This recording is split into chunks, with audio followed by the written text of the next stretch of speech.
ఓం నమో వెంకటేశాయ.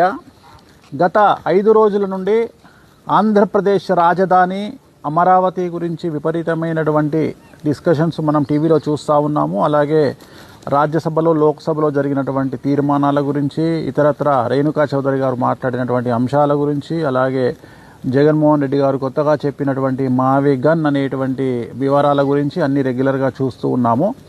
అయితే ఎప్పుడైతే 2015వ సంవత్సరంలో రెండవసారి ప్రధానమంత్రి నరేంద్ర మోడీ గారు మరియు తెలంగాణ ముఖ్యమంత్రి అప్పటి ముఖ్యమంత్రి కేసీఆర్ గారు మరియు ఆంధ్రప్రదేశ్ అప్పటి ముఖ్యమంత్రి 2015వ సంవత్సరం దసరా రోజున నిర్వహించినటువంటి శంకుస్థాపన మహోత్సవంలో వీళ్ళు ముగ్గురు పాల్గొనడం జరిగినది.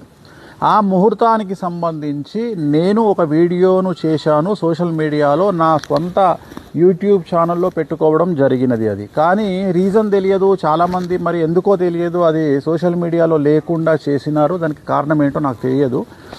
సో ప్రస్తుతము ఇప్పుడు జరుగుతున్నటువంటి డిస్కషన్ను బేస్ చేసుకొని నేను 2015వ సంవత్సరంలో, అంటే ఇంచుమించుగా 2026 అంటే 9 సంవత్సరాల క్రిందట ఆ రోజు శంకుస్థాపన ముహూర్తం, ఆంధ్రప్రదేశ్ రాష్ట్ర రాజధాని అమరావతికి సంబంధించిన ముహూర్తాన్ని బేస్ చేసుకొని దాని పుట్టు పూర్వోత్తరాలు రాబోయే కాలంలో ఎలా ఉంటాయి అని చెప్పడం జరిగింది.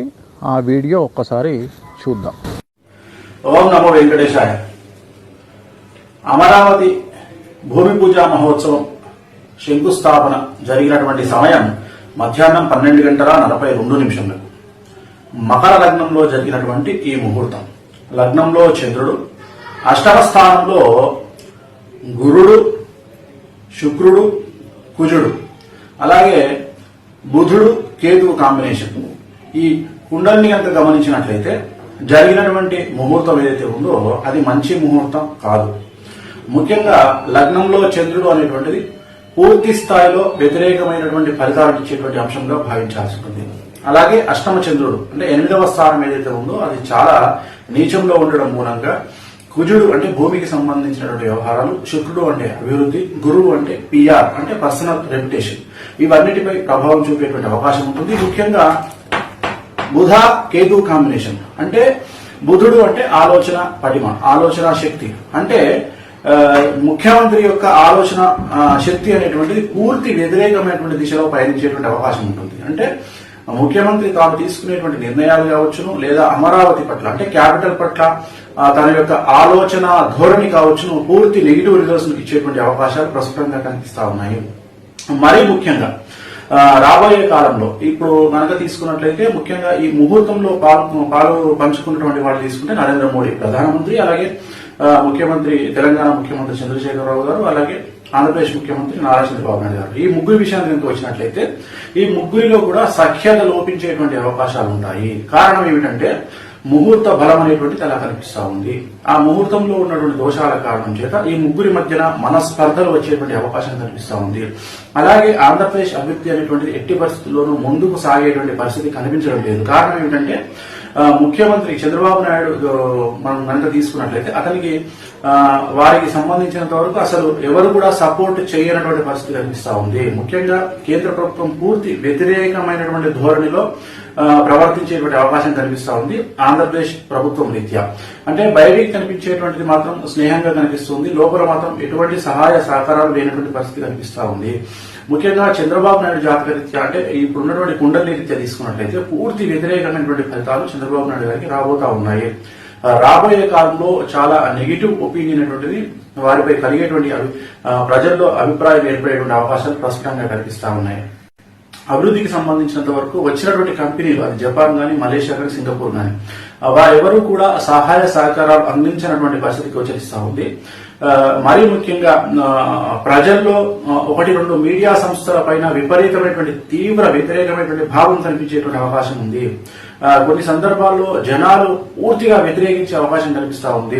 1-2 వార్తా పత్రికలు అవ్వచ్చు, లేదా వార్తా ఛానళ్లు అవ్వచ్చు, వాటి పట్ల ప్రజల్లో పూర్తి వ్యతిరేకమైనటువంటి పరిస్థితులు ఆంధ్రప్రదేశ్ లో ముఖ్యంగా నెలకొనేటువంటి అవకాశాలు కనిపిస్తా ఉన్నాయి. అలాగే ప్రతి పనిలో కూడా చంద్రబాబు నాయుడు గారికి వ్యతిరేకమైనటువంటి దిశలో గాలులు వీచేటువంటి అవకాశం కనిపిస్తా ఉంది. ప్రతిపక్షం బాగా బలపడేటువంటి పరిస్థితి గోచరిస్తా ఉంది. నవంబర్ 11వ తేదీ 2015 రాబోయే కాలంలో అంటే ఈ రోజు మనకు ముహూర్తం జరిగింది అమరావతి భూమి శంకుస్థాపన. వచ్చే నెల 11వ తేదీ అంటే 2015 నవంబర్ 11వ తేదీ నుండి భారీ మార్పులు అనేటువంటి చోటు చేసుకునేటువంటి అవకాశాలు కనిపిస్తా ఉన్నాయి. ఆంధ్రప్రదేశ్ రాష్ట్రంలో చంద్రబాబు నాయుడు గారికి వ్యతిరేకమైనటువంటి దిశలో గాలి వీచేటువంటి అవకాశం కనిపిస్తా ఉంది. ప్రతిపక్షాల పట్ల ప్రజల్లో సానుకూలత ఏర్పడే అవకాశం ఉంది. మరీ ముఖ్యంగా అమరావతి పరిసర ప్రాంతాల్లో భూములు అమ్ముకున్న వాళ్ళు అదృష్టవంతులుగాను, కొనుక్కున్న వాళ్ళు దురదృష్టవంతులుగాను మిగిలిపోయేటువంటి అవకాశాలు ఖచ్చితంగా కనిపిస్తా ఉన్నాయి.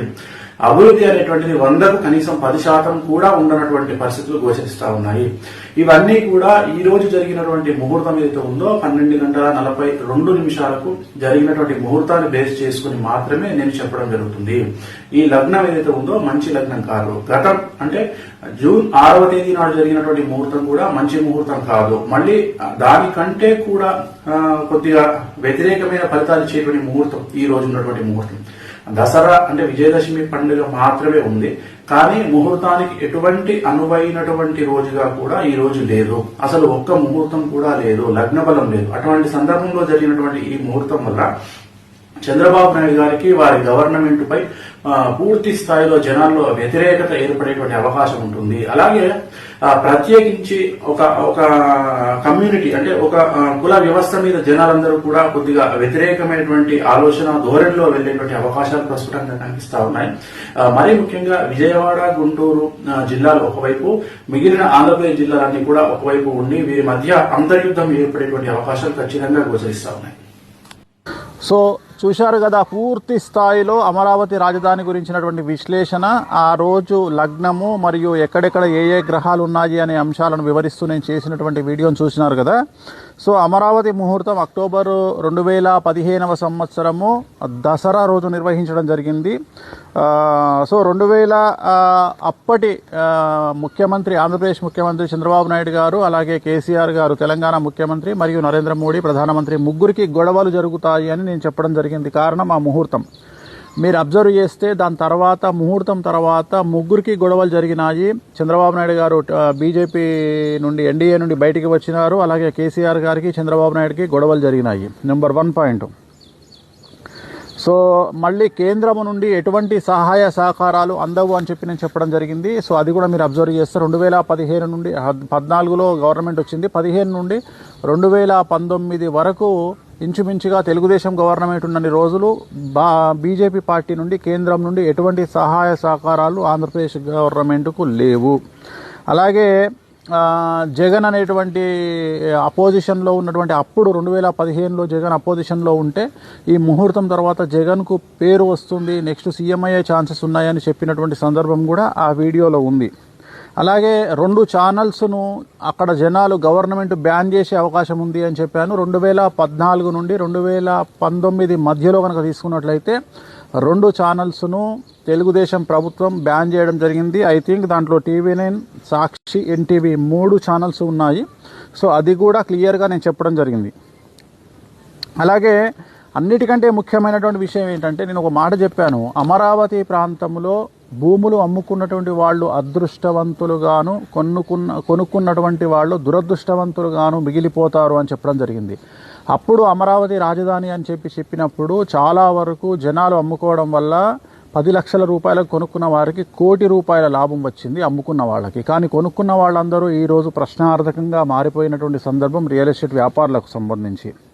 అలాగే మొన్న రేణుకా చౌదరి గారు అన్నట్టు అమరావతికి కమ్మరావతి అని పేరు వస్తుంది, ఒక కమ్యూనిటీకి సంబంధించినటువంటి పేరు వస్తుంది, దానివల్ల చెడ్డ పేరు ఏర్పడుతుంది అని చెప్పడం జరిగింది. అలా అన్నట్టుగానే అమరావతికి కమ్మరావతి అనేటువంటి పేరు ఏర్పడడం జరిగింది. సో ఈరోజు జరుగుతున్నటువంటి ఈ విశ్లేషణలు, ఈ గొడవలు, ఈ డిస్కషన్లన్నీ కూడా 2015వ సంవత్సరంలో నేను చెప్పినటువంటి విషయాన్ని గుర్తు చేస్తూ ఉన్నాను. సో ఇది జ్యోతిష్యం అంటే. ఐ థింక్ ఇలాంటి ప్రిడిక్షన్ అమరావతి మీద ప్రపంచంలో ఏ జ్యోతిష్యుడు చేయలేదు, చేయబోడు. నేను ఒక్కడనే చేశాను. సో చాలామంది విమర్శిస్తూ ఉంటారు. సో జ్యోతిష్యం అనేటువంటిది టైం బీయింగ్గా మనం చెప్పినప్పుడు జరగదు. అది దాని టైం వచ్చినప్పుడు, గ్రహాల కాంబినేషన్ వచ్చినప్పుడు మనం చెప్పినవి జరుగుతాయి అని చెప్పడానికి ఇది ఒక పర్ఫెక్ట్ ఎగ్జాంపుల్. ఓం నమో వెంకటేశాయ.